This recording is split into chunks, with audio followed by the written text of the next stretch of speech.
ಮೂಕಾಂಬಿವರ ಬಲವ ಪಡೆದಿರುವ ಭೂತೇಶ ಕಣ್ಮುಂದೆ ನಿಂತು ಕನಿಕರವ ತೋರಯ್ಯ. ನಾನು ನನ್ನದು ಎಂಬುದ ಮರೆತು ನಿನ್ನನೆ ನಂಬಿ ಬಂದವರನ್ನು ಕರುಣೆ ನೀ ತೋರಿದೆ ಪ್ರಭುವೇ. ಪ್ರಾಣಲಿಂಗನೇ ಮಾರಣ ಕಟ್ಟೆ ದೇವನೇ ನಿನ್ನ ಪಾದವ ಬಿಡೆನು.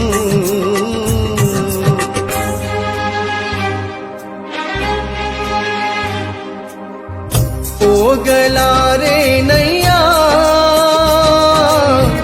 ನಿನ್ನನ್ನು ಬಿಟ್ಟಲ್ಲಿ